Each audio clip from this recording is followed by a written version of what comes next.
All eyes are on this weekend's trip to Ayr. What's your thoughts going into this one, Davey? Yeah, I think it'll be a difficult game. I don't think there's many teams went down there and picked up points this season. We did with 3 points at the start of the season. Watched the Hibs game recently, really difficult game. So under no illusions how hard the game's going to be. Both of us are chasing automatic promotion, so it's going to be a big game of football. There's a lot of fixture congestion coming up with the progression in the cups. Is that a good problem to have? I think it's a nice problem. If you've not got that problem at this time of the year, you're probably not coming into a period of success. So kind of victims of our own results, but it's going to be a difficult period, but it has got implications on the squad. I don't like the Tuesday, Friday. I don't like the Wednesday, Saturday type of fixture. The Partick Thistle game got moved forward, and then we've got Morton on the Tuesday. Partick don't play on the Tuesday, so I don't enjoy that side of it, if I'm being really honest. I think the turnaround is really tight. But what I will say is I think we've got a really competitive squad.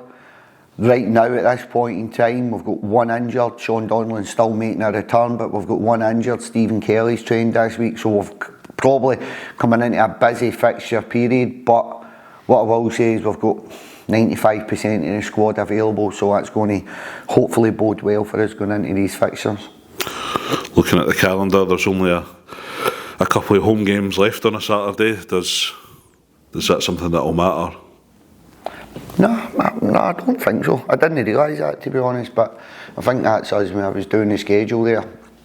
With the St Johnstone game and stuff like that, Partick Thistle game, the Morton game, we had to throw in the Falkirk and Rafe games. They've had to be rescheduled. We're in most Sundays, so that led me towards thinking we probably wouldn't be in the Saturdays, but it doesn't really bother me, to be fair. I quite like the Friday night fixture.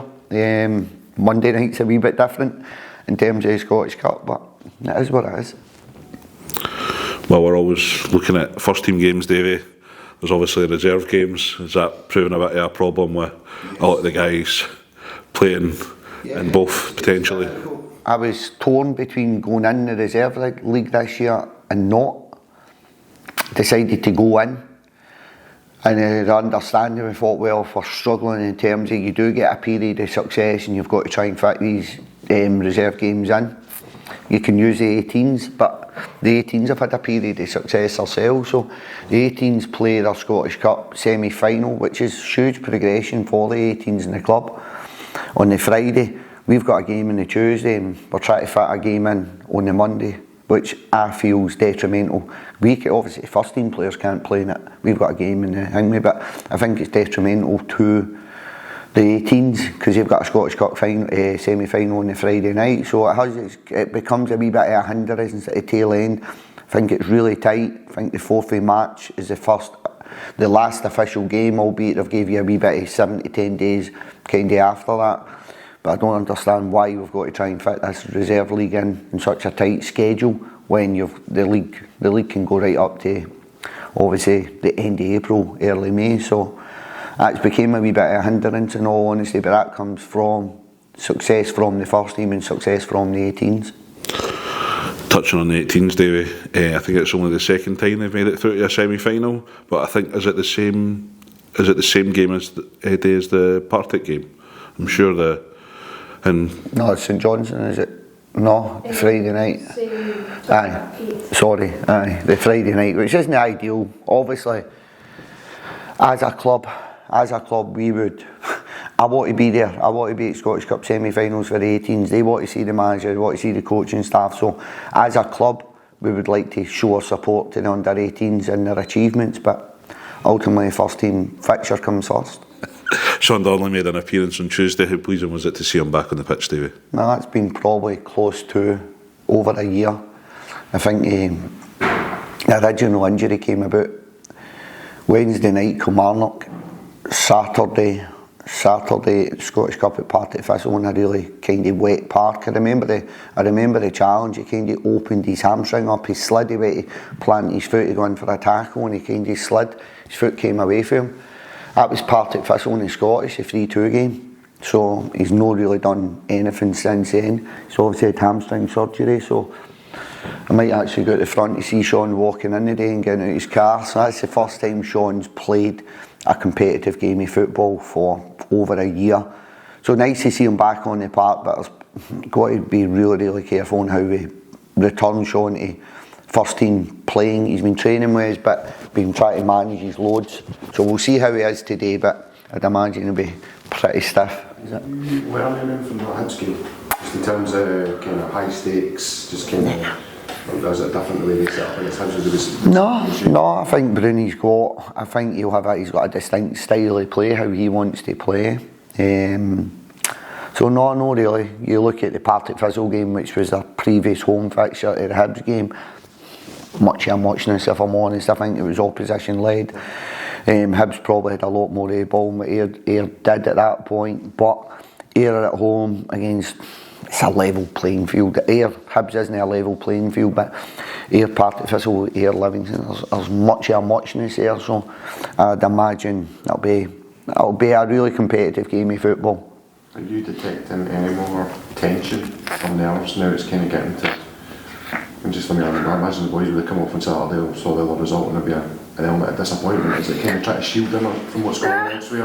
I think you take it in the chin and look at the result and move on. There's probably been 3 or 4 occasions this year where I feel I'm not going to say let ourselves down, but we've not got the result we've wanted to try and nick points in the table. So good thing is you've got to look at the positives. You don't gain points, but you don't lose any points also. There's 9 points to play for between ourselves and Falkirk, Ayr United and Falkirk with ourselves. We've got both of them to come here in the last 9 fixtures, so both of them to come here, 6 points straight away. And there's 36 points to play for, so I don't really look at it like that. I don't see any pressure on it, to be honest. The boys have put themselves in this position for day one. Massive success, to be honest. We were unlucky with the League Cup. That was just an element of luck there, in all honesty, but it was a new group that just started playing together. Got the Trust Trophy final, we're in the quarterfinals of the Scottish, and they're there or thereabouts for promotion, so I think the group have shown that they can handle the pressure.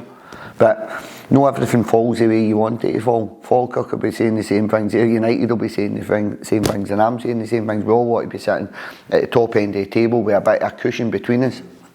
But I think there's a lot of points to play for, and I think there'll be a few more twists and turns throughout. Do you see it going on away? Aye, I think they're going to be pretty close. But what I will say again, on the flip side of that, I think you've got teams near the bottom end of the table. I think Reese's Airdrie seem to have turned a wee corner as well. Rafe, Dunfermline look to have turned a wee corner. So there's probably these so-called fixtures that you were looking to take 3 points in earlier on in the season. They're now becoming huge games for both teams. So I think the next batch of 12 fixtures, I think there's a lot to play for in terms of bottom of the league and the top of the league. There's huge competition. There's huge competition in the Scottish Championship every year, and we're very vocal on that as Scottish football is about how competitive the Championship is. And there's no rocket science behind it. There's more of a level playing field. Simple. In terms of budget, there's a level-ish playing field, and that is what makes it a competitive league. And for me, I've seen a lot of debate on extending the Premier League, and that needs to be done. I think we need to integrate a lot of as much of the Championship as we can into the Premier League. That then probably brings another element of more of a level playing field with the majority of the Premier League and what it is at this point in time, and then that gives us a wee bit more competition. You talk about everybody always staying fit. I mean, that kind of goes hand in hand with you being involved in everything, doesn't it? Because boys are just desperate to be. I think you've got positive momentum there, and positive momentum's huge. If you look at the pressure we were under last year as a group to keep the club in the Premier League, ultimately we never done that at the end of the day, but that was pressure. Going to try and win leagues for me is much less pressure than try to keep the club from relegation. So I think the group's got to take a lot of credit, the players have got to take a lot of credit. I think they've been phenomenal this year. They've grew week on week, game on game, they've grew as a group, but you can't just go out and win every game of football. But positive momentum plays a large part in, let's call it, boys staying away from the treatment table.